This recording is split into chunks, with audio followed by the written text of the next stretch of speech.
Olá pessoal, tudo bem com vocês? Hoje nós veremos o módulo 16 da frente 3, coordenadas cartesianas ortogonais. Bom pessoal, vamos relembrar, né? O nosso eixo X, ele é chamado do eixo das abscissas, o eixo Y é chamado de eixo das ordenadas.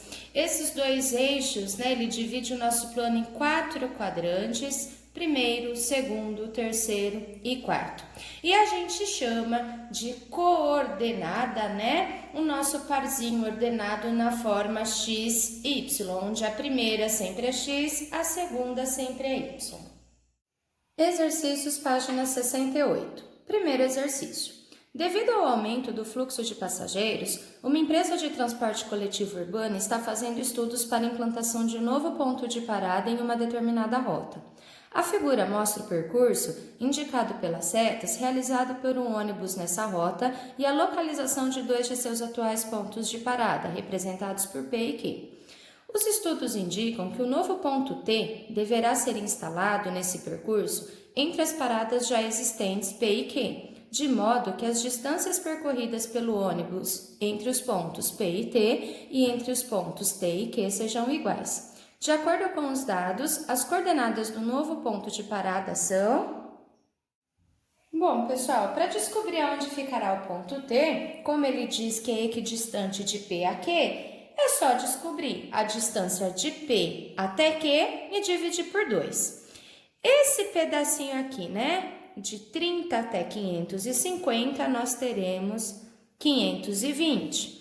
Essa distância aqui na rua B, né, ó, percebam que começa em 20, então de 20 até 320, nós teremos 300. Ou seja, a distância total entre os dois pontos de ônibus é de 520 mais 300. Isso vai dar 820. Para descobrir onde fica o ponto T, basta fazer 820 dividido por 2, nós teremos que o ponto T terá uma distância de 410, tanto de P quanto de Q. Se está em 30, 30 mais 410, ele vai andar até chegar aqui no ponto P, né? No número 440, porque 30 mais 410, o ponto T terá então aqui a abscissa valendo 440. E qual será então a ordenada, né? Ó, como está sob a rua A, então a ordenada será 20. Sendo assim, nós temos o parzinho ordenada 440 e 20, que é a alternativa A.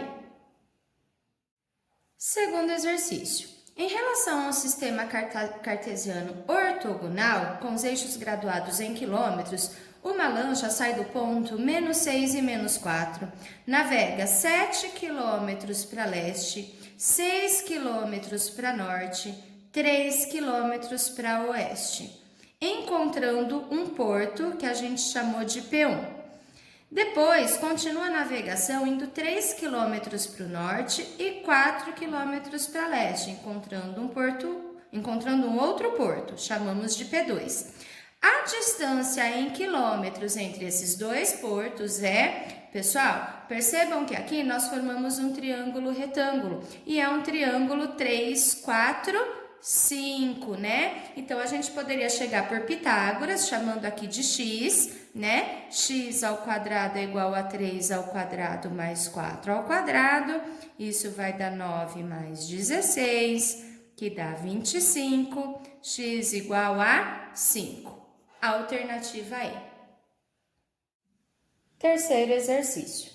Considerando-se que determinado programa gráfico pode ser usado para desenhar na tela de um computador que está associado a um sistema de coordenadas cartesianas com origem no canto inferior esquerdo, somente retas de inclinações iguais a 0, 30, 45, 60 e 90 graus em relação ao eixo horizontal, é correto afirmar que das alternativas a seguir, a única cujo par não pode estar sobre uma reta, a partir da origem, desenhada por este programa é...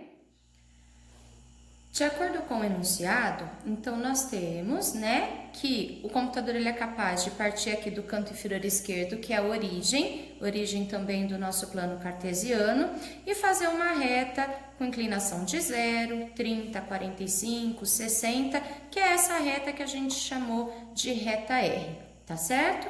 E aqui nós teremos, né, pessoal, com essa reta R, a gente tem o eixo X e a projeção aqui do eixo Y, formando um triângulo retângulo. Então, a gente pode relacionar esse alfa com o valor de x e y através da função tangente, né? Tangente é igual ao cateto oposto dividido pelo cateto adjacente. E aí é o seguinte, a gente vai utilizar as coordenadas x e y, substituir aqui e verificar se o nosso alfa é um alfa que que pertence ao conjunto, né, dos arcos que ele deu no enunciado, que é 0, 30, 45, 60 ou 90. Então, vamos lá, ó. A tangente de alfa é cateto oposto, que no nosso caso o y vale 10. Sempre lembrando que a primeira coordenada é x e a segunda y, né? Então, 10 sobre x, 10 sobre 10, raiz de 3. A gente pode racionalizar isso aqui e simplificar esse 10. Então, a gente tem que a tangente de alfa é raiz de 3 sobre 3. Olhando lá na tabelinha, né, dos nossos arcos notáveis, a gente tem que a tangente de raiz de 3 sobre 3, o nosso alfa vale 30 graus. Portanto, esse ponto será um ponto pertencente à reta R. Bom, vamos verificar o segundo, né, a segunda alternativa. Substituindo ainda na tangente, a gente tem y dividido por x, portanto, raiz de 3 dividido por 10 raiz de 3. Simplifique esse 3, nós temos que a tangente de alfa é 1/10. E 1/10 não pertence aos arcos, né, que a gente conhece de 0, 30, 45, 60 e 90. Então, essa segunda é a alternativa que não pertence à reta. Mas vamos verificar os demais, só para a gente conferir todos, né? Então, nós temos aqui, agora só para conferir, tangente de alfa vai ficar 10 raiz de 3 dividido por 10 raiz de 3, isso dá 1. Então, nesse caso, o nosso alfa vale 45 graus. Na quarta alternativa, né? Tangente de alfa é igual a 0 dividido por 10 raiz de 3. Isso aqui, 0 dividido por qualquer número, é 0. Quando que a tangente vale 0, né? Quando o nosso alfa for 0 graus. Isso analisando os arcos que ele deu no enunciado, né, pessoal? A gente sabe que o de 180, de 360 também vale 0, mas a gente está aqui considerando apenas os arcos dados no enunciado. E por fim, a última alternativa, a gente tem que y, 10 raiz de 3 dividido por 0. Não existe divisão por 0, né? Então, a gente conclui aqui que o nosso alfa é 90. A gente sabe que não existe tangente de 90 graus. Então, pessoal, voltando lá no enunciado, a gente tem aqui, então, que o único ponto que não pertence à reta é o ponto 2, onde tem coordenadas x, 10 raiz de 3 e y, raiz de 3. Quarto exercício. A figura mostra uma semicircunferência com centro na origem. Se o ponto A é menos raiz de 2 e 2, então o ponto B é... Bom, o ponto A tem coordenadas para x menos raiz de 2, então eu posso dizer que essa distância é raiz de 2. O ponto tem coordenada menos raiz de 2, né? Mas o módulo desse ponto é raiz de 2. E 2 para y, 2 para y. Então, essa distância mede 2. Bom, eu tenho um ângulo de 90 graus. Vou chamar esse ângulo de alfa e esse ângulo de beta. A gente sabe que a soma desses três ângulos dá 180 graus. Então, pensa comigo, ó. Eu tenho 90 mais alfa, falta beta para 180. Aqui não é 180? Então, alfa mais 90 falta quanto para 180? Falta beta, tá certo? Agora, pessoal, se eu fizer a mesma coisa do lado de cá, eu tenho um outro triângulo retângulo, né? E aí nós temos o quê? Beta mais 90, falta quanto para 180? Falta alfa. Sendo assim, esses dois triângulos, eles são congruentes, portanto, eles têm a mesma medida. A distância de 90 até alfa é raiz de 2. 90 até alfa mede raiz de 2.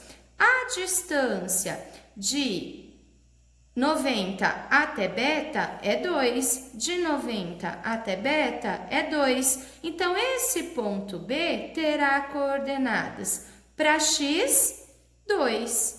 Para y, raiz de 2, porque aqui no primeiro quadrante as duas coordenadas são positivas, tá certo? Sendo assim, a alternativa A. Tá joia, pessoal? Por hoje é só, até a próxima.